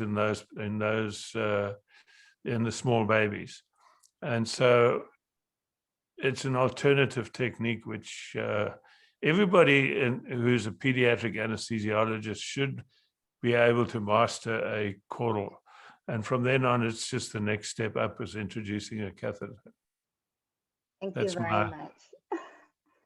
Okay, I was just wondering, there's a question actually in the Q&A section, which basically asks whether there is actually a limit to how much catheter you should actually leave in space. And is there an opinion on this in the absence of the ultrasound?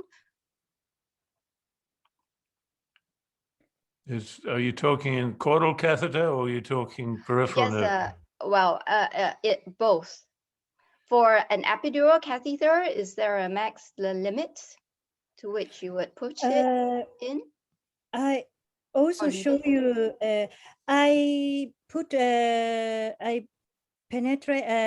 choose a epidural point near skin incision. So I don't put so long in epidural space. So I always put about 5 centimeter inside of, not so short, not so long. I choose about 5 centimeter every time. So there is a worry, of course, that there might be knotting that goes on if the catheter is actually threaded. A long length of catheter is actually threaded in. Is there an opinion that the other panelists have? I think that you need to be careful how much you thread in, because the idea is to target selectively the dermatomes that are undergoing surgery.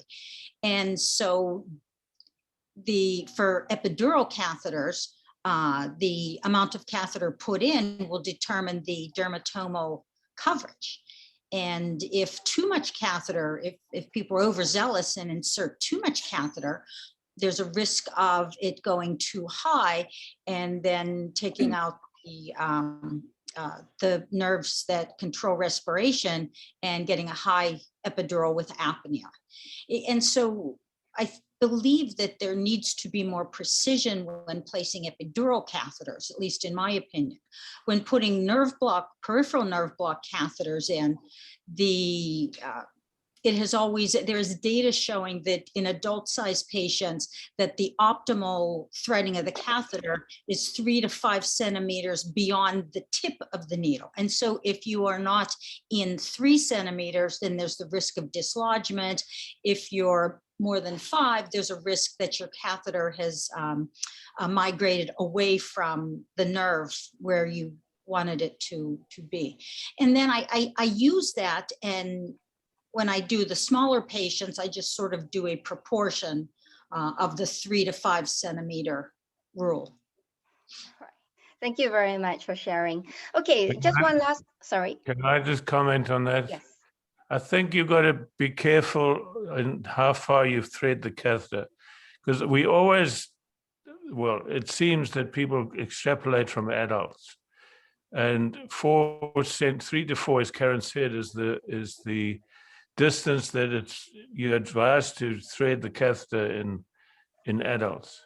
But in small babies, the size of the vertebral column, the width, is only about 1 centimeter, if that.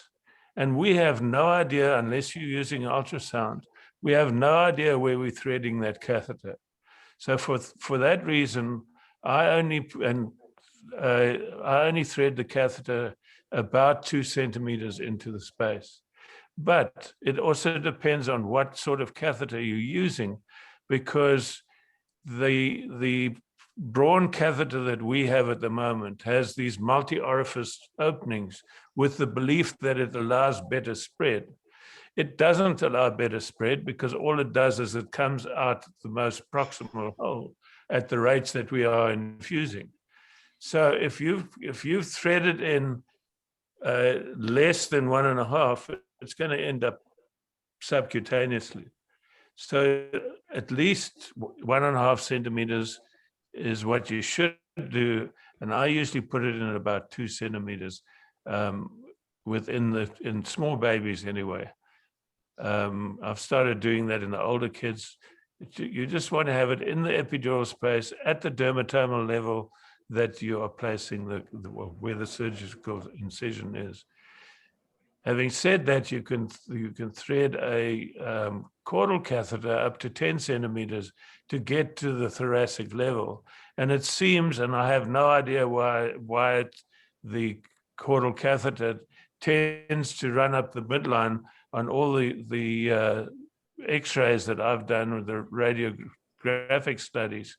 And it seems that it's the cauda equina that brings it into the midline, and then provided you don't push against resistance, it will thread upwards to the level that you want.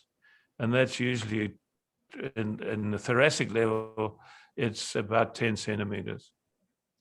Right, very enlightening. Thank you very much for sharing your experiences and your knowledge. Okay, so one quick question on the, there were a couple of questions on coagulation, when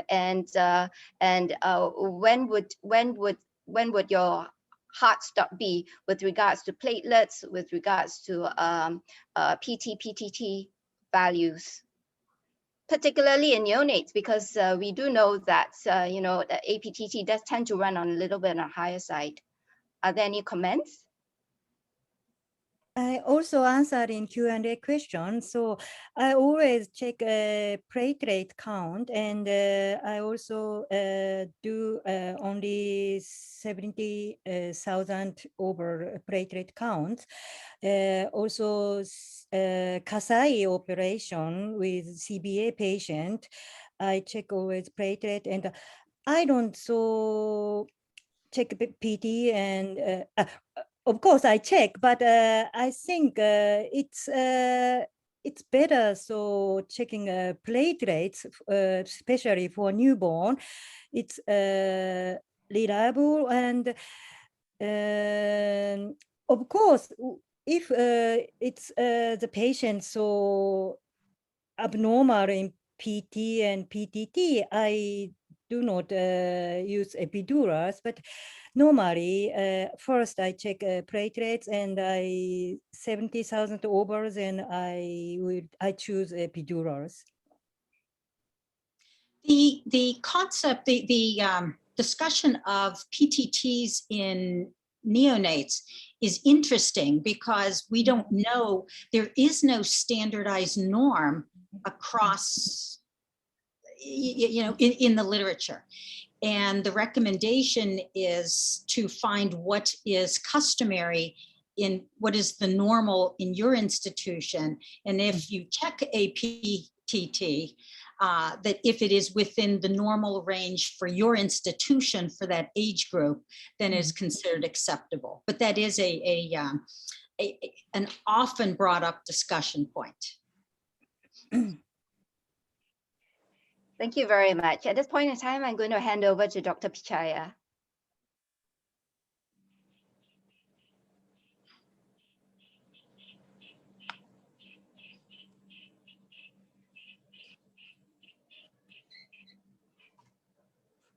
Can I ask one question, Dr. Adrian? Oh, yeah, sure. Please carry on. I remember a long time ago, Dr. Rosenberg we used to do, when you put a caudal catheter to the thoracic level, we measured the length of the catheter from outside, how much to be introduced to the caudal, so that we can, a lot of reports of tracheoesophageal fistula has been done by threading the caudal catheter. But later on, the reports have come that whatever we think from outside and threading it, if you take the X-ray, the tip is not going to the same level what we were all thinking. So they're not very happy in putting a caudal catheter for thoracic surgery. Is that right? It depends what yeah, I'm familiar with those arguments. But if you look at the papers where they've had difficulty in threading the catheter, they've used an epidural needle to introduce the catheter. That has a natural curve. So it tends to curve the catheter when you're introducing it. And you've got to be very careful that you're directing it in the correct way.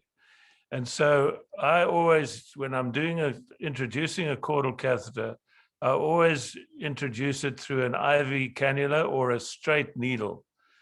And then that way you can direct it upwards. And I never, ever push against resistance. If I get resistance, I'll flush a little bit of local anesthetic or a little bit of saline just to move it off whatever it is that is obstructing it, either a globular fat or maybe a nerve or something like that, and then continue to introduce it once it's moved. Or you can twist the baby's back, and it often you can then continue to introduce the catheter.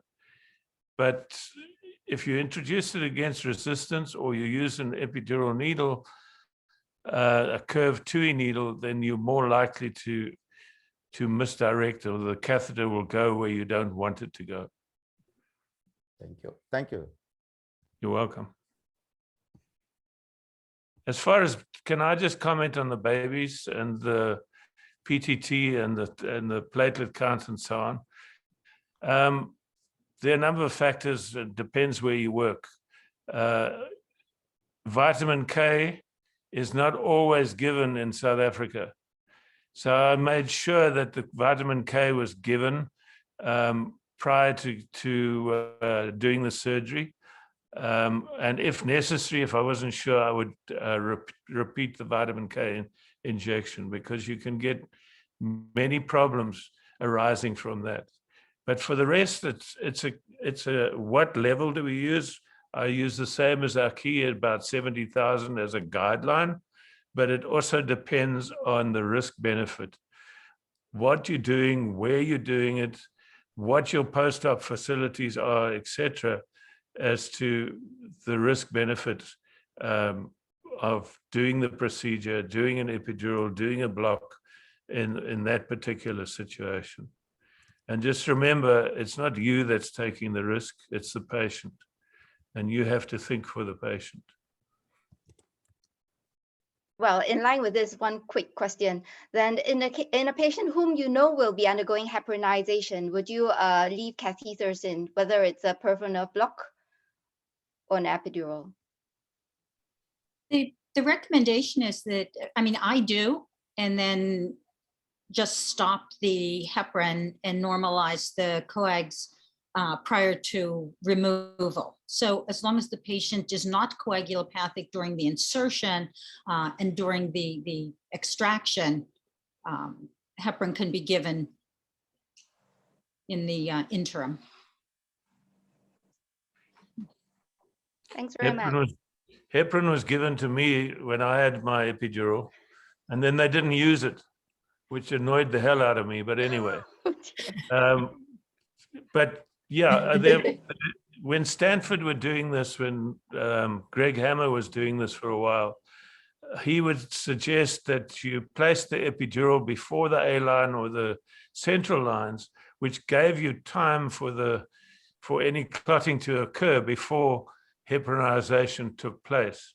And they suggested that by placing the epidural and then doing the A-line and central line, you've got about 40 minutes to an hour, depending on your skills as to how long it takes. And then heparinization in 700 cases never had a problem. However, that only, 700 is 700. It's not 7,000. So again, it's risk benefit.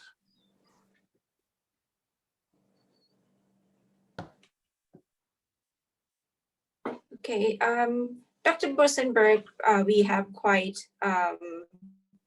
couple of question about the technique of doing erector spiny block.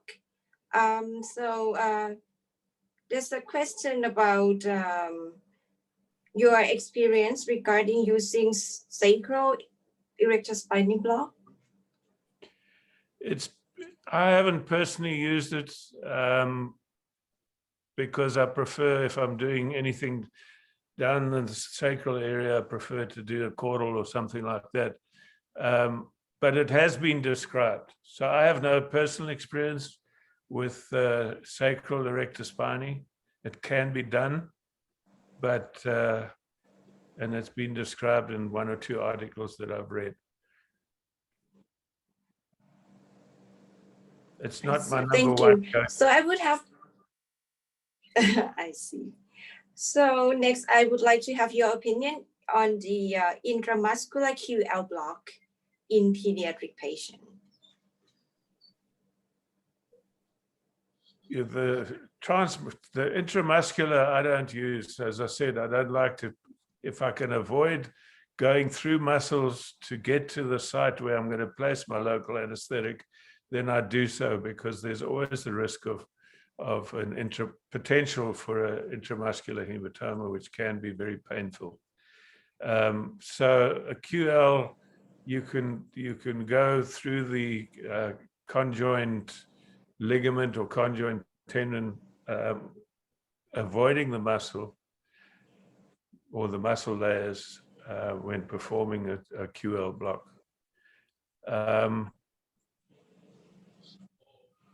All of the work on the QL was done.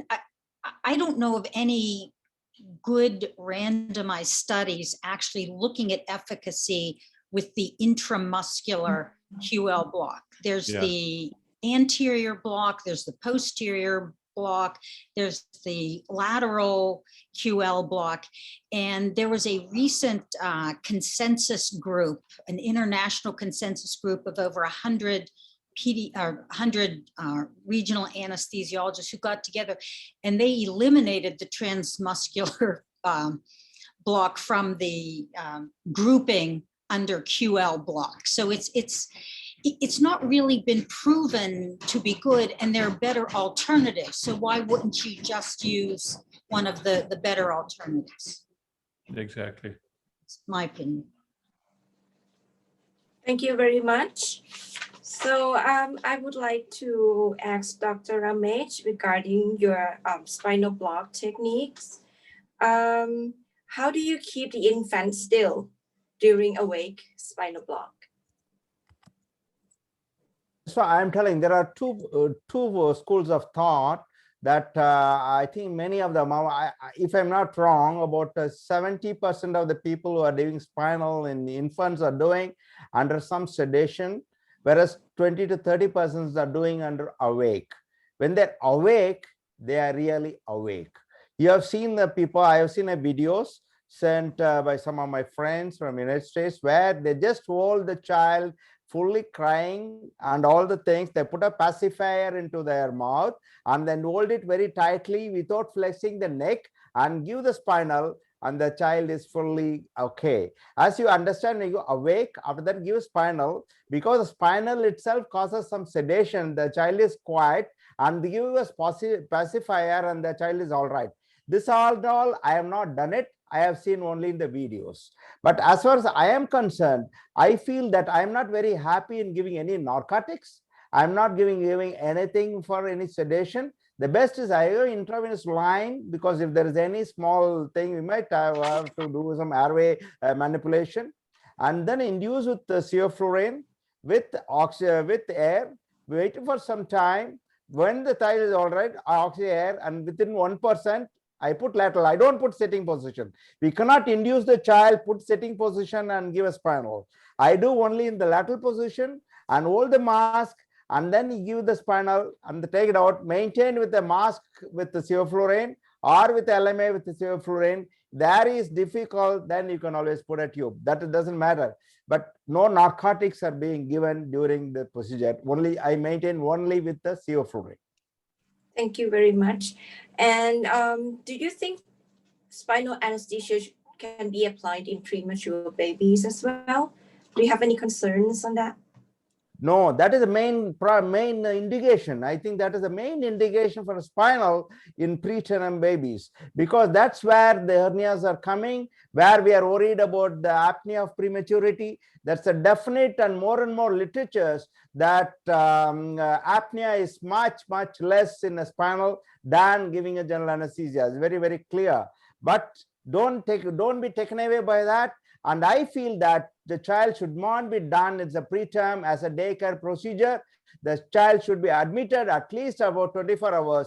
Give the phone number of the hospital, and later on the child should monitor the apnea, and the mother should be educated. I feel the child should be admitted, and apnea can occur even after 24 hours, even without general anesthesia. There are some reports in spinal alone, apnea has occurred. As you understand, because there is a question what is called a deafferentization, the child is sedated. So you can give premature is the best indication to give a spinal in neonates. Thank you. And how do you control injection speed for spinal block using insulin syringe? How do you? Can you repeat, please? How do you control? Sorry. How do you control the injection speed of giving spinal block through the insulin syringe? I'm not sure. They say it's about 20 seconds to 25 seconds. You must take time, because you know what's happening is that especially when you give a fellow to give a spinal neonate, as soon as you got it, they get excited and take the syringe and then push it fast. See, because you know, as is okay, once you push it fast, then it goes up, and then child become really apneic.